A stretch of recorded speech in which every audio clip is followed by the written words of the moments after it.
जय श्री हरि नारायण भक्तों, आशा है आप सभी का दिन मंगलमय रहे। आज हम आप सभी के लिए लेकर आए हैं मोहिनी एकादशी व्रत कथा, पूजा विधि और महत्व। एक बार धर्मराज युधिष्ठिर श्री कृष्ण से कहने लगे कि हे कृष्ण, वैशाख मास की शुक्ल पक्ष की एकादशी का क्या नाम है तथा उसकी कथा क्या है? इस व्रत की क्या विधि है, यह सब विस्तार पूर्वक बताइए। श्री कृष्ण कहने लगे, हे धर्मराज, मैं आपसे एक कथा कहता हूँ जिसे महर्षि वशिष्ठ ने श्री रामचंद्र जी से कही थी। एक समय श्री राम बोले कि हे गुरुदेव, कोई ऐसा व्रत बताइए जिससे समस्त पाप और दुख का नाश हो जाए।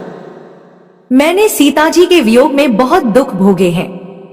महर्षि वशिष्ठ बोले, हे राम, आपने बहुत सुंदर प्रश्न किया है। आपकी बुद्धि अत्यंत शुद्ध तथा पवित्र है। यद्यपि आपका नाम स्मरण करने से मनुष्य पवित्र और शुद्ध हो जाता है, तो भी लोकहित में यह प्रश्न अच्छा है। वैशाख मास में जो एकादशी आती है उसका नाम मोहिनी एकादशी है। इसका व्रत करने से मनुष्य सब पापों तथा दुखों से छूटकर और मोहजाल से मुक्त हो जाता है। मैं इसकी कथा कहता हूँ, ध्यान पूर्वक सुनो। सरस्वती नदी के तट पर भद्रावती नाम की एक नगरी में द्युतिमान नामक चंद्रवंशी राजा राज करता था। वहां धन धान्य से संपन्न व पुण्यवान धनपाल नामक वैश्य भी रहता है। वह अत्यंत धर्मालु और विष्णु भक्त था। उसने नगर में अनेक भोजनालय, प्याऊ, कुएं, सरोवर, धर्मशाला आदि बनवाए थे। सड़कों पर आम, जामुन, नीम आदि के अनेक वृक्ष भी लगवाए थे। उसके 5 पुत्र थे, सुमना, सद्बुद्धि, मेधावी, सुकृति और धृष्ट बुद्धि। इनमें से 5वां पुत्र धृष्ट बुद्धि महापापी था। वह पितर आदि को नहीं मानता था। वह वेश्या, दुराचारी मनुष्यों की संगति में रहकर जुआ खेलता और परस्त्री के साथ भोग विलास करता तथा मद्यमांस का सेवन करता था। इसी प्रकार अनेक कुकर्मों में वह पिता के धन को नष्ट करता रहता था। इन्हीं कारणों से त्रस्त होकर उसके पिता ने उसे घर से निकाल दिया था। घर से बाहर निकलने के बाद वह अपने गहने कपड़े बेचकर अपना निर्वाह करने लगा। जब सब कुछ नष्ट हो गया तो वेश्या और दुराचारी साथियों ने उसका साथ छोड़ दिया। अब वह भूख प्यास से अति दुखी रहने लगा। कोई सहारा न देख चोरी करना सीख गया। एक बार वह पकड़ा गया तो वैश्य का पुत्र जानकर चेतावनी देकर छोड़ दिया गया, मगर दूसरी बार फिर पकड़ में आ गया। राजाज्ञा से इस बार उसे कारागार में डाल दिया गया। कारागार में उसे अत्यंत दुख दिए गए। बाद में राजा ने उसे नगरी से निकल जाने का कहा। वह नगरी से निकल वन में चला गया। वहां वन्य पशु पक्षियों को मारकर खाने लगा। कुछ समय पश्चात वह बहेलिया बन गया और धनुष बाण लेकर पशु पक्षियों को मार मार कर खाने लगा। एक दिन भूख प्यास से व्यथित होकर वह खाने की तलाश में घूमता हुआ कौंडिन्य ऋषि के आश्रम में पहुंच गया। उस समय वैशाख मास था और ऋषि गंगा स्नान कर रहे थे। उनके भीगे वस्त्रों के छींटे उस पर पड़ने से उसे कुछ सद्बुद्धि प्राप्त हुई। वह कौंडिन्य मुनि से हाथ जोड़कर कहने लगा कि हे मुनि, मैंने जीवन में बहुत पाप किए हैं। आप इन पापों से छूटने का कोई साधारण बिना धन का उपाय बताइए।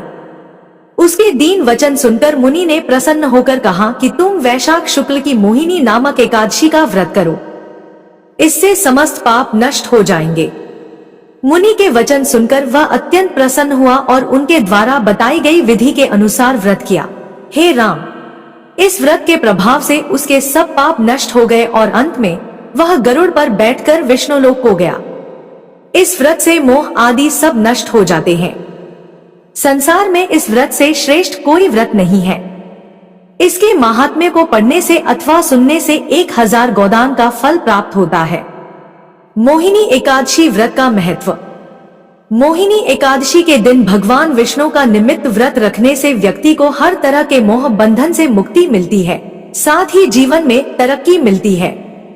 कहते हैं, समुद्र मंथन के बाद जब देवदानवों में अमृत से भरा कलश पाने के लिए विवाद हो गया था, तब वैशाख शुक्ल पक्ष की एकादशी को ही भगवान विष्णु ने मोहिनी नामक स्त्री का रूप धारण करके दानवों को मोहित कर लिया था और उनसे अमृत भरा कलश लेकर देवताओं के हवाले कर दिया था, जिसे पीकर सभी देवता अमर हो गए थे। तभी से इस वैशाख शुक्ल पक्ष की एकादशी को मोहिनी एकादशी के नाम से जाना जाता है। मोहिनी एकादशी व्रत पूजा विधि: इस दिन ब्रह्मा मुहूर्त में उठकर सभी कामों से निवृत्त होकर स्नान करें। उसके बाद भगवान का ध्यान करते हुए सबसे पहले व्रत का संकल्प करें।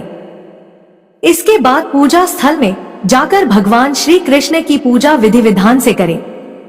इसके लिए धूप, दीप, नैवेद्य आदि 16 चीजों से करने के साथ रात को दीपदान करें।